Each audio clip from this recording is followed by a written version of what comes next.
Well, hey, everybody. Glad that you are joining us again this evening as we continue on our study in the Gospel of Matthew. I feel like the last couple of weeks I've said this one's going to be a little bit shorter, and then it's ended up not being a little bit shorter, so we'll see if I keep that streak alive. I think this one will be a little bit shorter because we're covering a little bit less material. There are some good points of connection reaching backward, and it kind of sets up what comes next, but not necessarily... It's one of those things where if I crack a certain point, then I've kind of got to double the time just to make sure that we have some good continuity from this week to the next. So we'll see how it goes. I hope that wasn't just like a heads up to assume that it's going to end up being 40 minutes long, as you should go ahead and turn it off now. We'll be in the 15 to 20 minute range tonight, and then should be in good shape moving forward for the second half of Matthew's Gospel. So by way of reminder, Matthew writes to a church community that's predominantly Jewish and is experiencing its first real conflict with the Jewish community at large. This was pretty common after the revolt against the Romans, where it was pretty obvious that the Jewish followers of Jesus were not going to participate in the revolution in the same way that others did. In fact, Matthew kind of records that whole flee to the hills thing, which we talked about a couple of weeks ago. And so as that rejection begins to take place, Matthew kind of writes some of the stuff he includes in his gospel as both a reminder and an encouragement that rejection shouldn't be surprising. In a lot of ways, it should be expected. And throughout the gospel, he points to several of the ways that Jesus experienced rejection as a way to kind of bolster them in the midst of theirs. And we're in one of those passages this evening where Jesus experiences some significant pushback. And the central question for the last several chapters that we've looked at, one that's voiced directly by scribes and Pharisees, is a question of Jesus' authority. The derogatory phrase would be, who does he think he is? The more generous phrasing would be, that's neat and all, but where does he get his power to do these things? So depending on what you think Jesus' motivations are, it shapes the question that you ask. The Pharisees are concerned. We talked about that several weeks ago, about how Jesus is operating and how his existence threatens either them or the status quo or the Jewish community, depending on their perspective. Tonight, we take a look at Jesus' time in his hometown, teaching at the synagogue in Nazareth, and how the community who knew him responds to him, which is rejection, though not in the same way that the Pharisees reject Jesus. And then we follow that up with just a few verses dealing with the death of John the Baptist and how Herod views Jesus, and how all of these different responses, the way people respond, says something about how they view Jesus and why our perspective on who Jesus is matters. So the three questions that I've kind of written on the board: is he a threat? Is he possessed? Is he that kid from up the road? I've got actually, hold on just a second. This could be fun. Hang tight.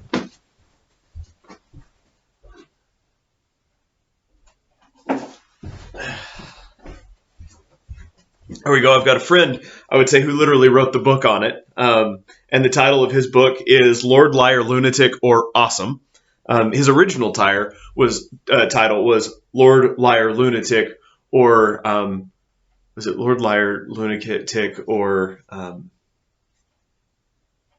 don't remember. Anyway, it points to those questions about who Jesus is and how we view Jesus.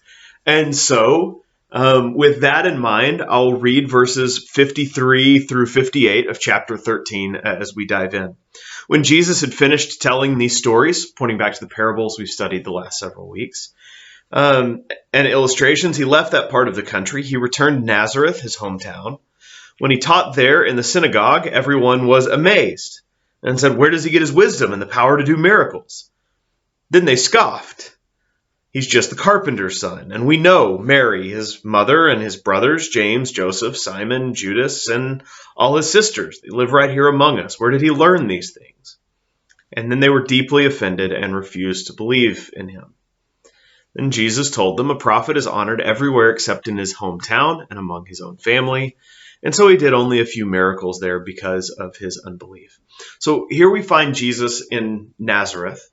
And I don't know that I have a complete understanding of what it's like to be Jesus in this situation for a laundry list of reasons, but I do have some understanding of what it's like to live in a small town. Now, Nazareth, maybe 300 to 500 people, not large at all, but I grew up in a town of a couple thousand and still have, contacts and connections to a lot of people in that area. So I have some idea of what it's like to be known by most of the community. People know who you are. They don't know you by your parents. They know you by what they've seen you do. You're just a known commodity. And so here's Jesus in Nazareth at the synagogue that, as best we can tell, he grew up attending. He grew up going to synagogue with these people in this community. And when they see him, they start with what my translation terms as amazement. They're impressed. There's something about what he's doing there catches their attention, but there's a problem. Because they don't just see the teaching, they don't just see the wisdom, they don't just see the power or the miracles, they also see his family. And interestingly enough, this is something that Jesus has already addressed. Like, we can't miss that. Where at the end of chapter 12, Jesus' family comes while he's teaching somewhere, and somebody says, "Hey, your family's outside." And he responds, "Who is my mother? Who are my brothers? Those that do the will of God." So if you're reading Matthew in continuum, beginning to end, you already know that how they identify Jesus' family is not the same as how Jesus has taught his disciples to identify his family. That's not to say he's like cut off from the rest of his family or he never associates with them. But Matthew's already given us this nudge that says we should see family differently when we view Jesus and when we view Jesus, ministry and community and that sort of things. But people at the synagogue, they don't have that insight yet. And so when they see Jesus, they see Mary, they see James, they see Joseph, they see brothers, they see sisters, they see family, they see that time that, he as a kid ran down the street away from his mom and went through a bunch of chickens. And we don't get lots of images of Jesus' childhood, but you can imagine he was a kid. Like, that's what they see. In some ways, I think on a small scale, we understand this. There are people that, some of you have watched grow up, whether they're kids, grandkids, family, friends, neighbors from the time they were children to now as adults, and you've got all range of memories associated with them. And it's hard to disconnect what you remember from somebody in the past to what you see in them now, especially if there have been changes in life or attitude or any number of things like that. And so here's a crowd who sees Jesus but fails to see the Messiah. And so they ask this question: where does he get his authority? Where does his power come from to do these things? This is, again, the same question asked by the Pharisees a couple chapters ago. Now, they ask for a different reason, and they come up with a different answer. The Pharisees ask that question and then assume that he's demon-possessed. Remember that accusation: by the power of Satan, he casts out Satan. The crowd here in Nazareth sees, and instead of trying to come up with an explanation, their confusion just makes them angry, which I understand on a very deep level. Like, they're offended because they can't make sense of what's in front of them, and so they just refuse to believe. And I think those reactions and responses, very human, either to offer up your own explanation or to just tune it out and turn it off, are two kind of normal human reactions to things that we don't understand. But what I think is worth noting here is that how they view Jesus leads them to the response that they take. So the Pharisees viewed Jesus as dangerous. Now, on a large scale, we cannot say, as I've said a billion times, that every Pharisee, because there are 10,000 of them or so, thought this. But we can say that some viewed Jesus as a threat because people were listening to Jesus and not them. And some viewed Jesus as a threat because they're afraid he's going to take people away from the law. And their big concern is if they fail to follow the law again, the Romans will finish the job like the Babylonians before them and just destroy everything. And that concern, if we don't keep the law, if we don't follow the law, then we end up in desolation and captivity again, is a very real concern of the Pharisees. And they see Jesus as a threat to that. Jesus' friends and family from growing up, they see Jesus as the carpenter's kid. In the same way that I view some of the kids here at church as the kids of their parents, or the way that you view my children as just my kids. Like, there's too much familiarity for me to really see past that. And so the crowd here has a difficulty seeing past that. Now, that's not to say that they all automatically reject him.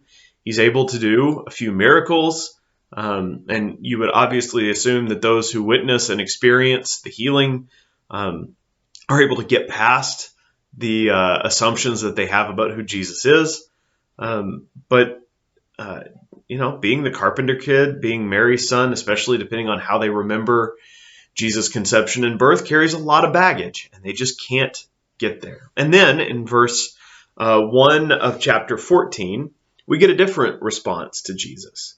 When Herod Antipas, the ruler of Galilee, this is Herod the Great's, one of Herod the Great's kids, and Herod did the whole George Foreman thing. I don't know if you've caught that before, but he had a bunch of sons he named George. Herod just had a bunch of kids he named Herod. So you've got Herod's son Herod, the ruler of Galilee at this time, hears about Jesus, which says a little bit about messianic expectations and word getting around, because Nazareth is a backwater, not a place that even the ruler of Galilee is going to spend a significant amount of time. Capernaum a little bit more so. Mainstream community, larger place. And so, word gets around and becomes enough talk about Jesus that it makes it to Herod. And Herod's immediate reaction is that this verse 2 says it. He says to his advisors, "This must be John the Baptist raised from the dead. That's why he can do such miracles." A couple of things that I would point out. It would have been common belief at the time that prophets, men of God, would be brought back to life to continue prophetic work. You got to remember that when Jesus asked his disciples, "Who do people say that I am?" they turned to, some say Elijah or John the Baptist, two dead prophets, with the expectation that God would bring them back.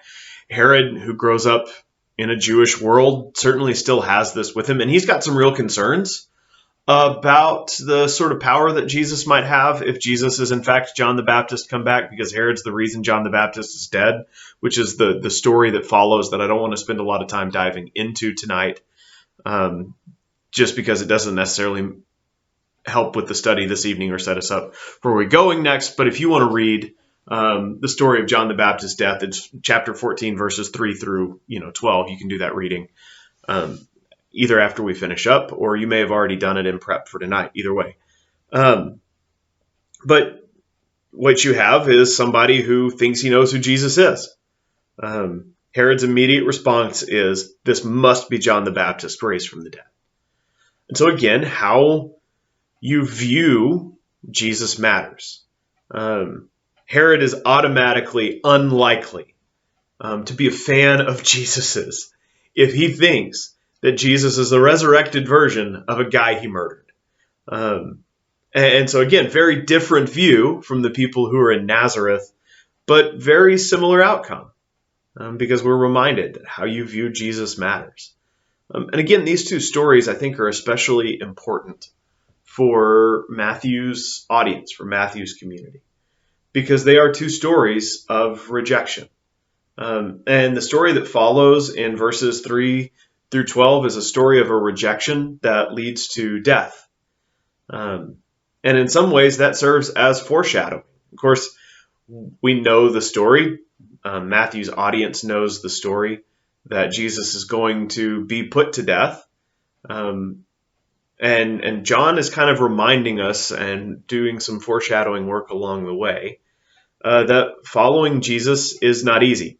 Being Jesus wasn't easy. And that sort of rejection that he faced along the way is something to be expected by Jesus' followers as well, because people don't understand and they don't get it. They don't want to see, or what they see scares or concerns them in any number of ways. And all of that, I think, is a really good reminder that we have to be careful. Because if we carry some preconceived notions about who Jesus is and what Jesus does, and we limit Jesus to those things, we can miss what's going on. Here, basically, tonight we talked about 3 categories of people who have missed out on Jesus because they think they already have the answers. The Pharisees know who God is and how God operates, and Jesus doesn't fit that, therefore he can't be of God. The people in Nazareth, they know who Jesus is. They know his family. They know his upbringing and childhood, and therefore they can't believe. He's the kid from down the street. He's not the Messiah. And then Herod Antipas, when he sees Jesus, he sees a threat, somebody who has come after him before and will come after him again, and he's not interested. Certainly not in following Jesus. He might be interested in having him killed again, but he's not interested in Jesus. Their preconceived notions preclude them from seeing what God is doing. And I think we carry those tendencies with us even today. It's very easy to assume that what we've always believed is the right answer, that we've got, the solutions figured out, that we know the course of the path, and that anything that doesn't sit in line with what we already think must not be true, must not be good, must not be right, must not be of God. But I see that mentality in all 3 of the groups that we've talked about. And I think if we're honest, we can see some of our own inabilities to understand because we've already got something we think to be true, that we know. Though I would remind you of all of the times, and this is true for me, where I've thought I've had something figured out, only to find out later that maybe I didn't understand as well as I thought. So I think those are important things to remember as we think about Jesus, as we try to live like Jesus, as we study and try to understand. Maybe these are good reminders to be willing to see things in a new way over and over and over again. Just because we think we've got it sorted doesn't mean we do. Jesus demonstrates that to the Pharisees, to people in his hometown, to those around Herod Antipas, and those stories demonstrate it to us. I would always encourage you to hold what you know in an open hand. Sometimes we grip down on something so tight and refuse to let go that we miss the opportunity to pick up the good things of God that are right around us. So consider that, and this passage tonight a good reminder to be open to what God is doing and not assume you've got it figured out or got the answers already. All right, glad that you were with us this evening. We will be back at it with feeding of the 5,000 next week. I will catch you then. Bye, all.